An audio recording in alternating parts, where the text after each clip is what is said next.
the ladder goes on here and sits up there.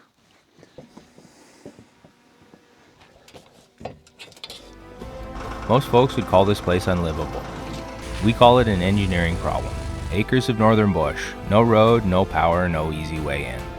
We haul by boat, we haul by sleigh, we winch through muskeg. And we engineer comfort in a place that gives nothing for free. Like when we were kids building forts in the forest. Only now the trees are bigger, and so are the dreams.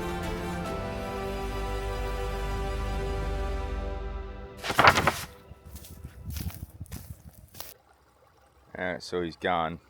He doesn't come back. Still water running that way. You can see the level's gone down a lot. Each day out here starts about the same. I climb down the ladder, pull on my boots, step outside, and assess the day. I take a moment to reflect on the good things, count my blessings, and come up with a plan. This morning, one thing kept coming back to mind. I'd really like to rescue that tractor. The ground is drying out, the pond is coming down, but not nearly as fast as I hoped. A couple days ago, a beaver paid us a visit and patched up a few holes, bringing the water level right back up. I cleared those holes again, but the water just isn't dropping as quickly as it rose. So I figure it might need a little more encouragement. 9 inches by... The Argo's battery had seen better days. At some point, the case had been damaged and acid was leaking out of it, so a trip to town was in order. I picked up a replacement battery, brought it back to camp, and dropped it into the battery tray. Or at least I tried to. That's when I realized I probably should have measured the old battery first. The new one was quite a bit smaller than what the Argo originally came with. It would work, but it rattled around in the tray and looked a little out of place. Now, here you usually make things fit if you're stubborn enough, but in this case I figured it made more sense to do the job properly. So it was back to town once again. This time I'll actually pick up a battery that will fit the tray, and add a little more capacity and a few more cold cranking amps to boot.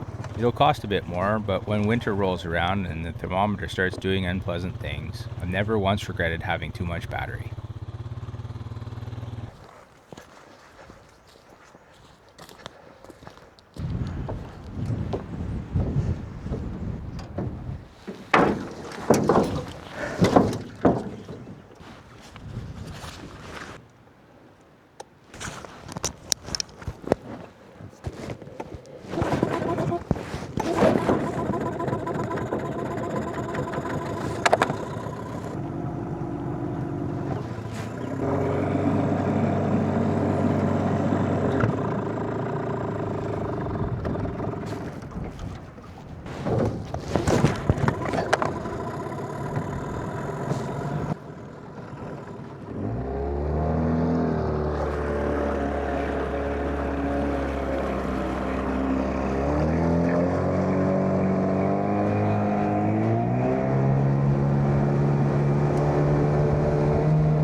When you see those like lines coming down from the clouds, like vertical, that's rain falling out of those clouds. There's been a bunch of them today. So you like, if you're under there, you're getting wet for sure. It's beautiful. 25 degrees Celsius. Cold on the river. You always get the cold wind. The river's cold.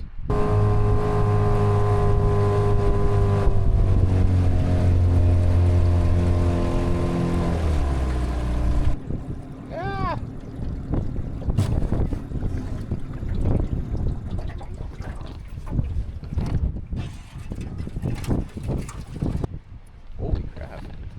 They're like trees falling down. Something right there.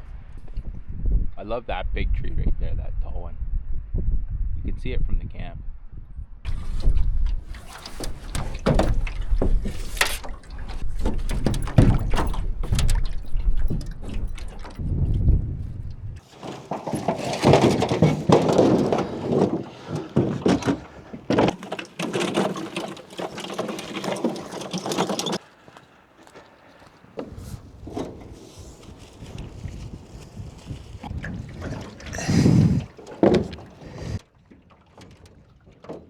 When you're taking a boat motor off over deep water, there's one thing you really don't want to do. Drop the motor in the water. Now that may sound obvious, but when you're standing in a boat leaning over the transom trying to hold on to 40 or 50 pounds of outboard while keeping your balance, it suddenly becomes a lot easier than you think. And if that motor goes over the side, it's going all the way to the bottom.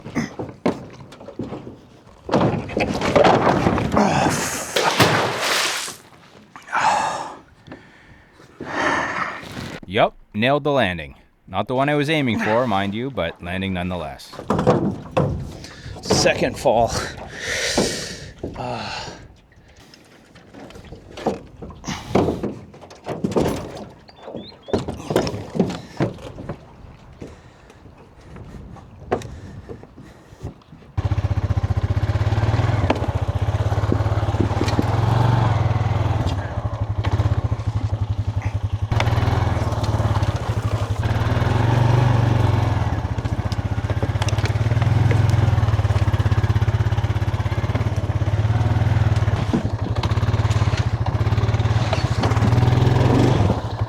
No.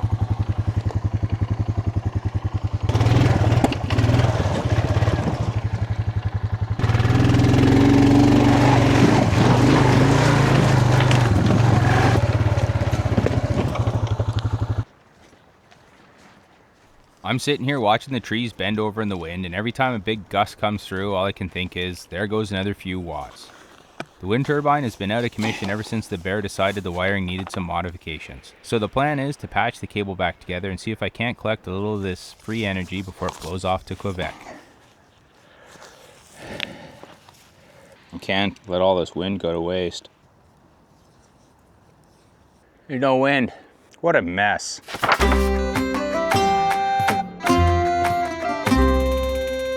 So it doesn't turn right very well. I have a feeling maybe somebody used something other than .5. Oh no. I don't know what's going on here.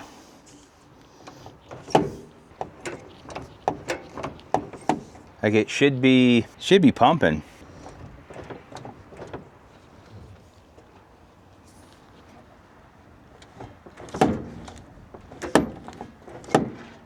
I'm not sure what's going on, but I honestly think that the brakes aren't adjusted properly. The Argo, the pin was seized down below and I had to free it up. Come on. But I think someone was dicking with this.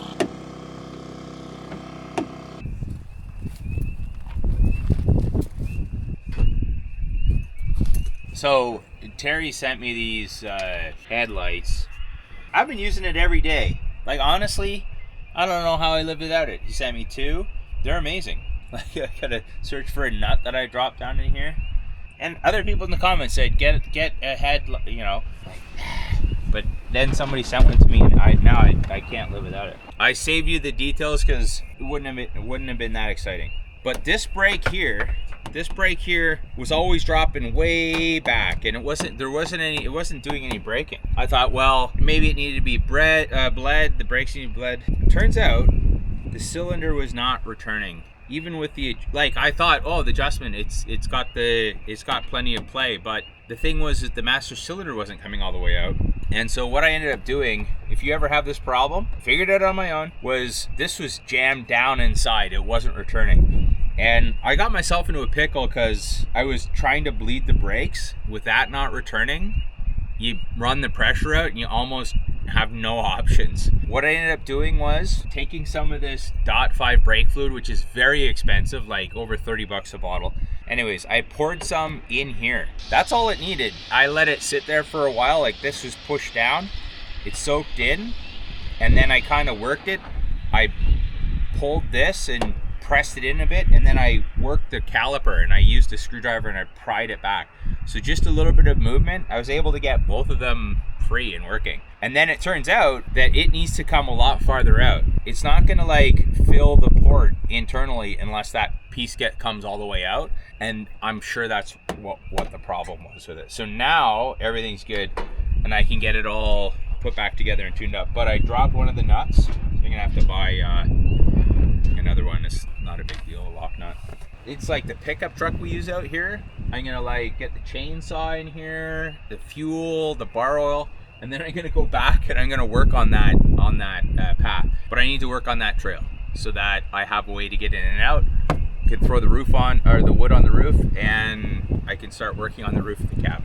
We're getting closer. Now I got to do the electrical. Hopefully the brakes are good now. Give it a try, but I got a good feeling. It's getting cold. It's been freaking windy all day. So I'm glad that I got the windmill connected back up. So I got this bigger battery. I took the other one back because it didn't properly fit in that rack, which, I mean, it was clear it was a lot smaller battery than what could go in here. Ah, look at that. See? That's a good piece of kit right there. I needed the terminals. I'm gonna gut the wiring tomorrow because I don't like how it's wired. And I got a new key switch because this thing's screwed. And I'll hook the winch up and everything that's not hooked up right now.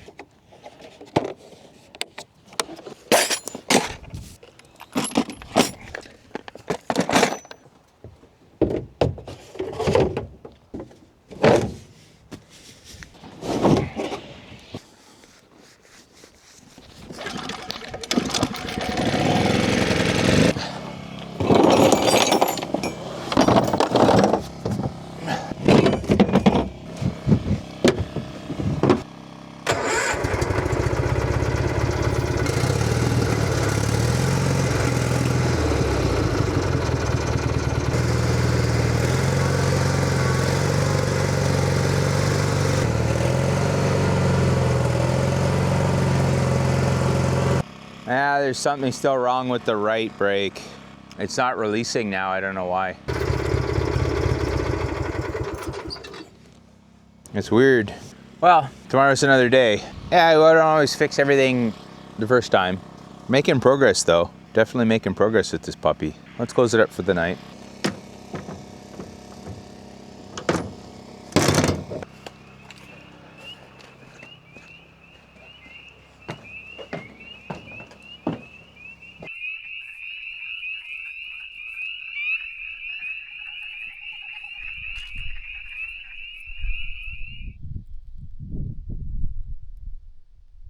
So another day.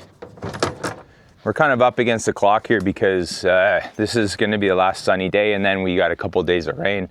I got to get that tractor out today. Probably should do it earlier, but I don't want to get all dirty right now. Ryder was like, let the mud in the tracks dry up and stuff, but they're just not drying. Look at them. Hopefully the ground's a little bit drier, but we'll see. So the brakes are getting better every time I work on them. They're getting a little bit better. This morning I was thinking about it and I'm like, did I maybe get some contaminate the brake pad, which is, or the disc, getting some brake fluid on it. The cylinders are right above the right brake. So it's possible that, you know, it just wasn't braking because it was contaminated.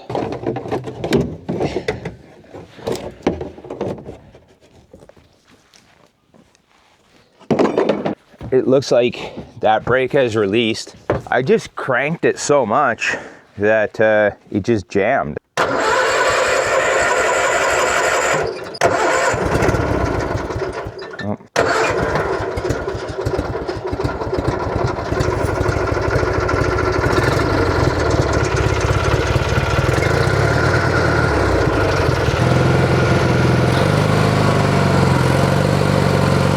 So that's one of those ones where, like, you know, Roger does that. Oh, you gotta end the day. You gotta take a break.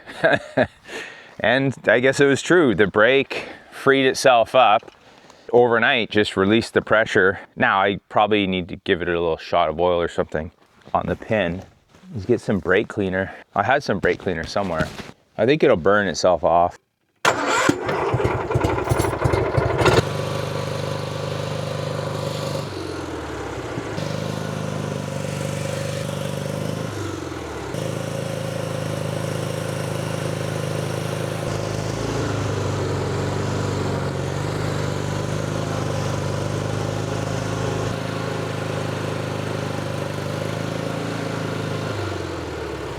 So I think I left the key switch at the boat launch in the van. So I don't want to do this right now. If I I don't want this thing to be down. At least I can use it to get to the boat. Maybe I'll give it a test here, see.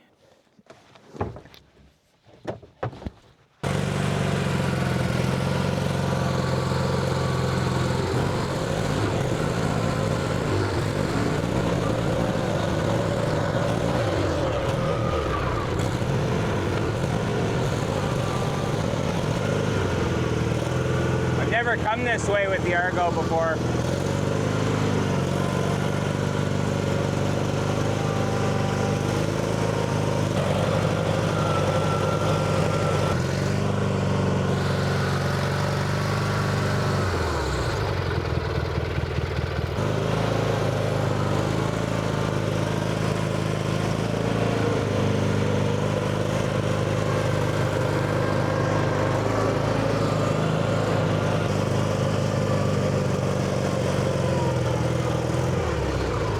That was amazing.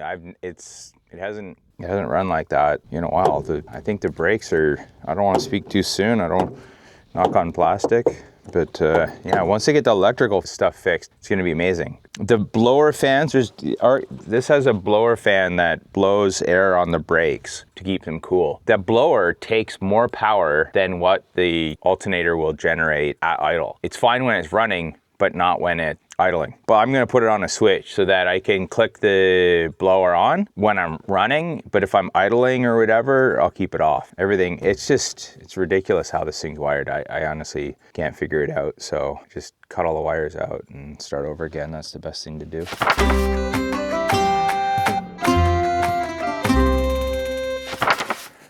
Okay, let's go take a look at the tractor. I mean, is the ground drier? If the ground's drier, maybe we'll just drive it out. Ooh, it doesn't look dry. There's a lot of water into there. It's amazing how long it's taking the pond to come down. That beaver really screwed us up. A lot longer to empty than it was to fill, I guess. But you can see that the water level's dropping here. I think this land was dry. I was able to drive on it. I cut through. But after the beaver did this, bam. Now that does look drier. That wheel looks drier, like Roger said. Give it a couple days, let the mud dry off the tires. I still don't think, you look at it like, basically that right there is dry. So this line right here almost is like, it's wet from that side. Ugh.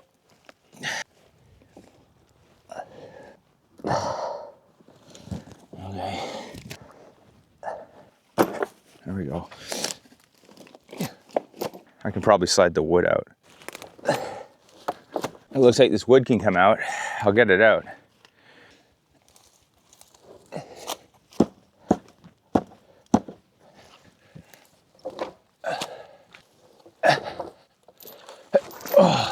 Oh, what a workout.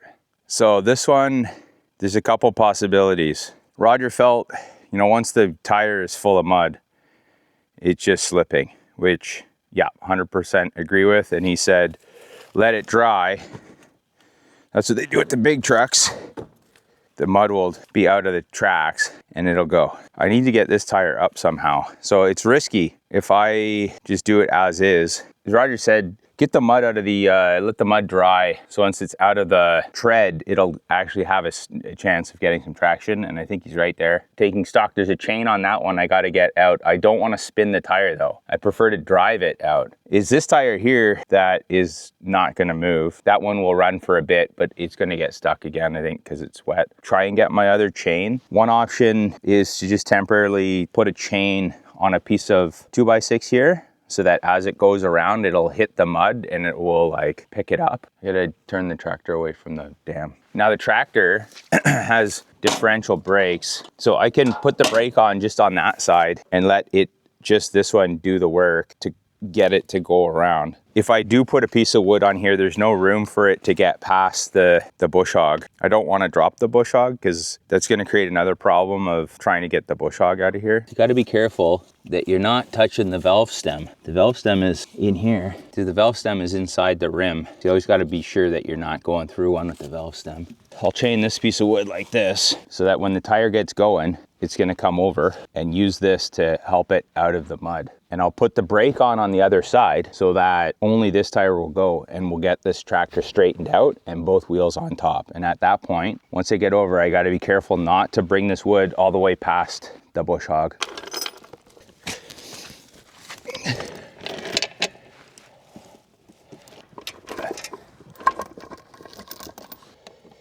There we go. Okay, what do you think's gonna happen here? Don't tell anybody. Let's see how it plays out.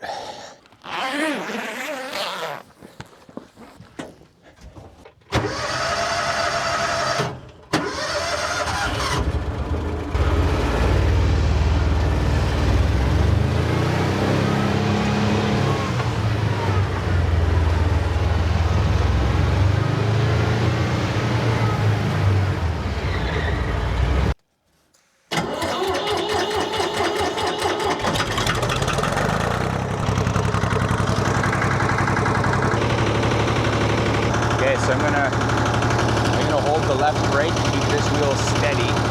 I'm gonna try and ease this over.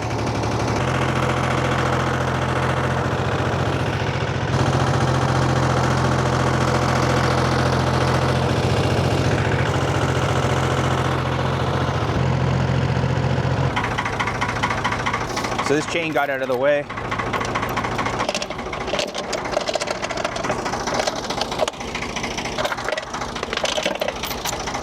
You don't want to leave a chain out here, you'll lose it forever. Oh, maybe not. Maybe she won't come off. There we go. Come on.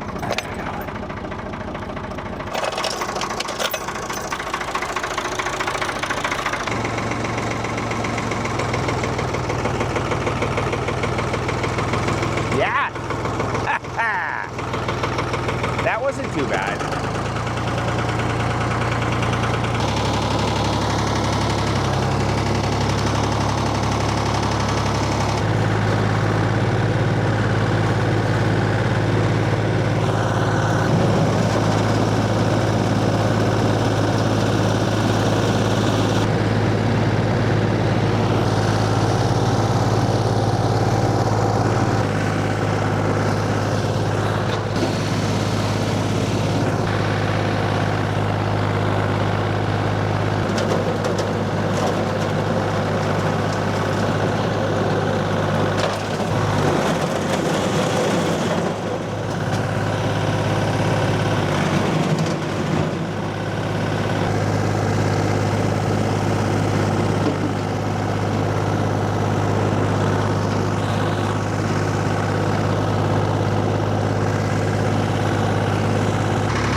tractor unstuck, a little bit more bush hogging.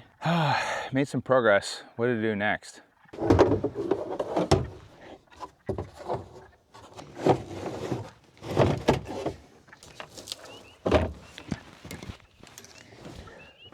Now with the Argo finally running, I gotta can only use it to go down the path. Proper trail hygiene, you don't wanna rip up your trail. It's already taken a beating. I'm gonna go back there, I'm gonna get the Argo put together, and I'm gonna head back there with the chainsaw, see if we can like open it up a little bit more so that we have a route that we can use. And I gotta put some wood down in the wet spots. Coming up with a plan to see if there's a possibility to drain it. So these guys are funny, they're hilarious, these frogs. It's kind of a cacophony of frogs, and they're laying a whole bunch of eggs in there. So we're gonna have a lot of frogs. Becca likes the frogs, so that's good. Now they don't like me, so if I walk over there, if they see me, they shut up. There was only a few the other day, now there's like tons of these little things. We're gonna be inundated with frogs. As long as Becca likes them, that's fine.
So the two things we got to do is start working on that path over there, clearing things out, and also assess the water situation on the path.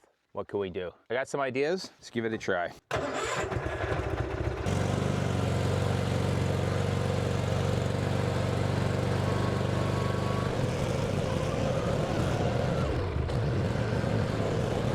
So if you've never done, you know, chainsawed before, there's bar oil that goes in the front. That just keeps the chain lubricated. It goes through a lot of it. Feeds the oil out as you're running. And then you got 2-stroke mixed fuel.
Bastard.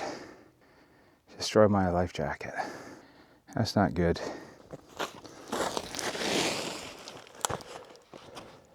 What a jerk. Not only that, but it's like a mess to clean up. He just ripped it all apart. Bear!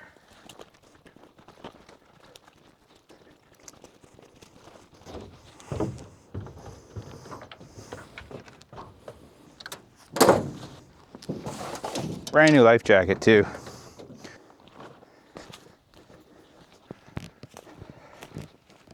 This right here is what causes the problem down here. On top, mud, but it's actually organic earth. And underneath, you can see there's clay. That's that gray stuff. Clay doesn't drain. The water just has to go across. This whole area here is muddy as heck. So what do? You can see there's clay just below the surface. You can find out where the water is coming from. That's one option. And bypass it. Now we could put a weeping tile, put a tile in. You know, is it coming from down here? I don't know. You see how if I step on this, the water, like I don't know where the water's coming from. It seems to be coming from up here. It could be under the surface. I don't know. Definitely, it's interesting. There's water coming from that hole there. It's coming up, but where's it coming in? Anybody's guess. Now, part of the problem, I took a core from here. You can see the water coming out of that spot there. If I can stop that water, like I said, I could put tile through here. But if you interrupt what's feeding the water, there's water coming in over here. This is all wet.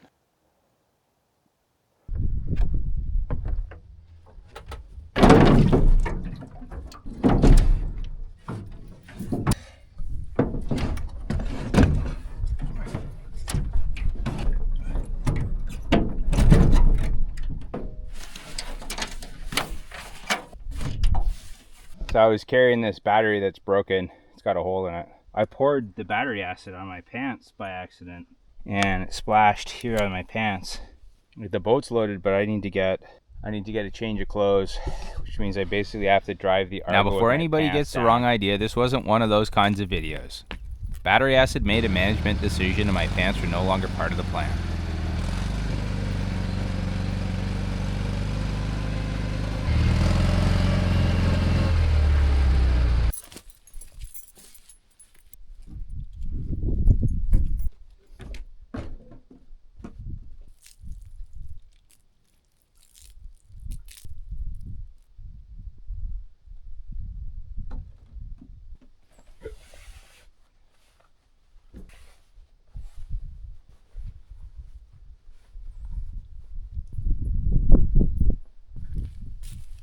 Feel like a new man. I forgot my clothes, so Becca was like, well, just buy yourself some new clothes. Legs burning a little bit. I wasn't wearing the life jacket because the bear ate it. And the life jacket blew out and it took the safety cord.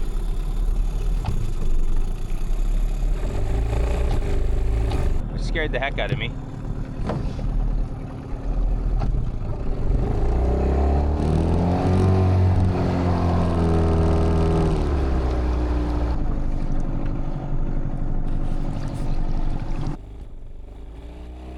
The boat is happiest with the motor tucked all the way in. If it isn't, the bow lifts up and starts hopping across the river like a toboggan on a staircase. Unfortunately, when the engine quit at full throttle, it kicked itself at the lowest setting. And once that happens, there's only one cure. Shut her down, reset the motor angle, and pretend none of this ever happened. When the thing shut down,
Big black bear up there.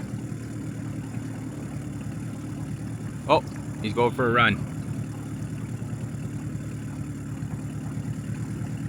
He run into the tree, to the clearing, to the tree line. Black bear on the other side, not the guy that ripped my life jacket apart, but who knows? I don't think I'd want to go for a swim in the river. Pretty darn cold.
If you're thinking of doing something really crazy, ask your wife if you should go ahead. If she says no, don't do it. If she says yes, call your lawyer.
2 days of rain in the boat.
So I added some oil to the generator and I forgot to close the little filler cap, put the filler cap on. Just started spraying oil all over me. I got it all over my pants, my boots. I used a rag to clean up my boots, but it's on my, you can see my pants, my coat, my hands. It's all over me. This is my only pair of clothes right now. You gotta go and do a wash in town, but you know, this is the kind of the problem when you don't have a lot of resources. Like, we don't have water out here yet, and use a rag and wipe yourself down a bit, but yeah, it's a bummer. Sometimes things happen. Like, I looked down and I could see oil just like spraying out of the generator. I'm like, what the heck? And I bent over and shut it off. Anyways.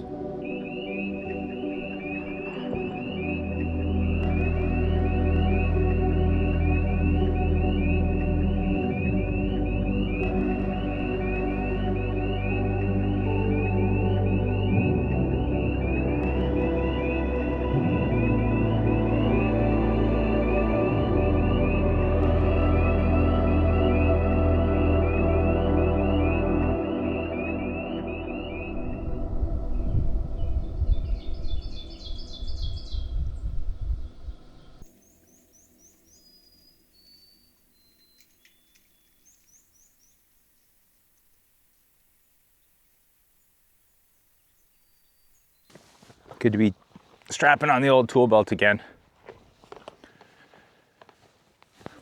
So I know what I have to do, I just don't know how I'm gonna do it.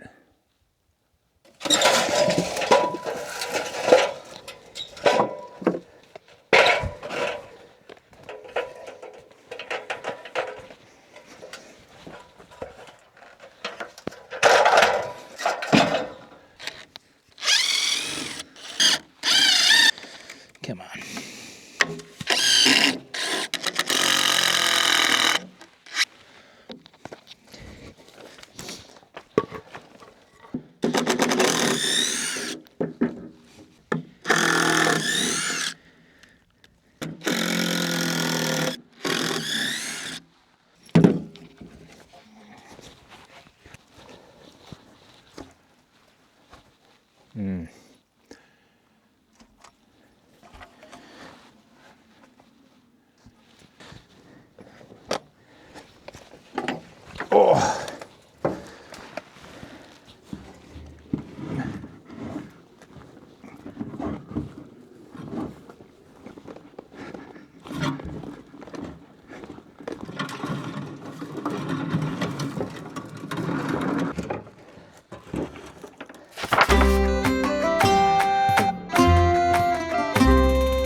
goal now is to pick out some lumber and build a scaffold so I can get back to work on the roof.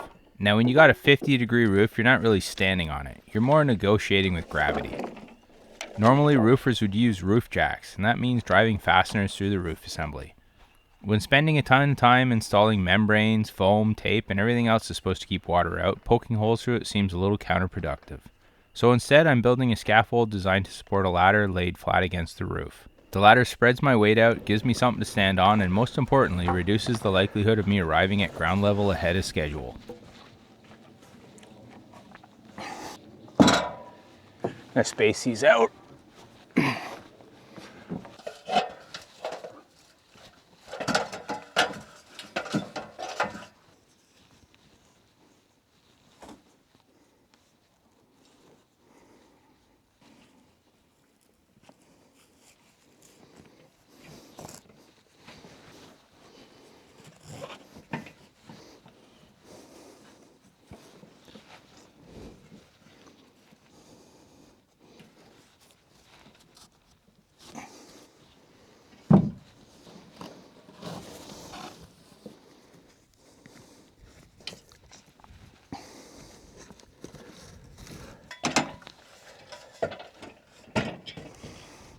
So I've loosened the board of wood that the ladder's leaning against. That's not good.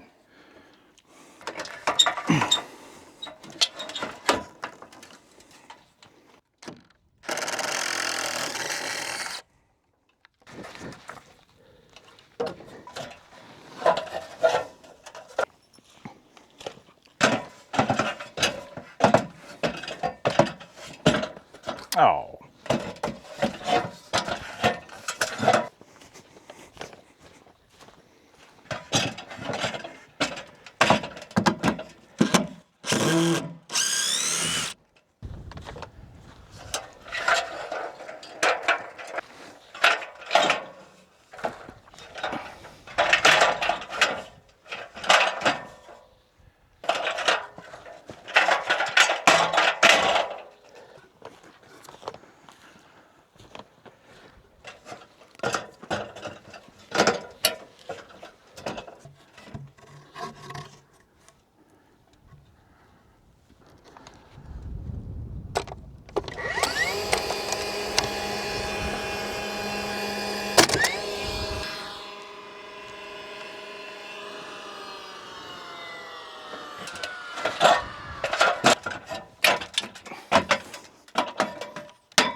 There's a duck over in the pond. For some reason the ducks up here are like super skittish.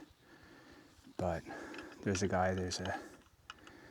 mallard just hanging out over there by a stump in the water.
Whoa.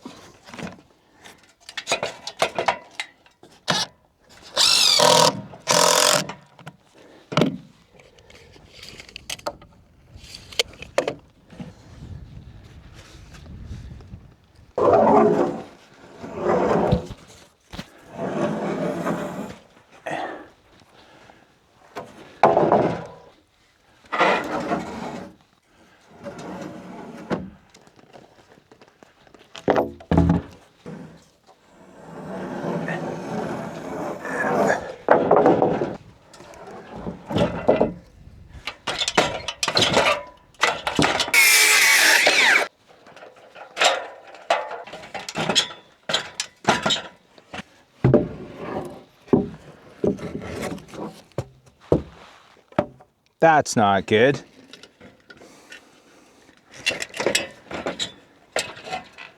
Didn't hit the window.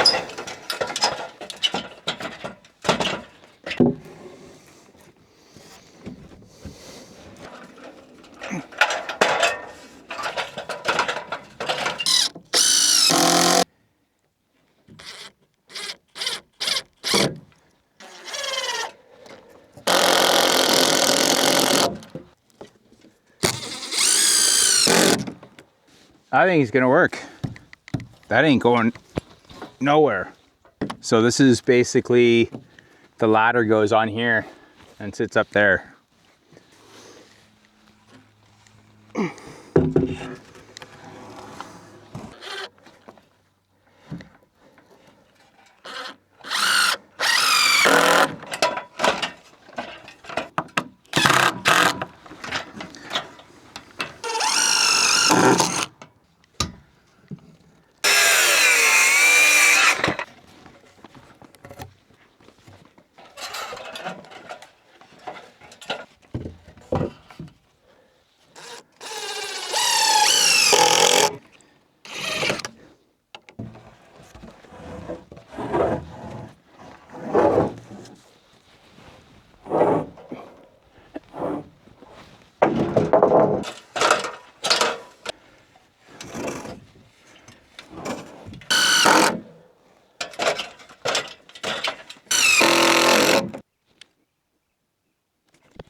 If you want to see how this whole place comes together, the story continues right here. One problem, one machine, one muddy little victory at a time.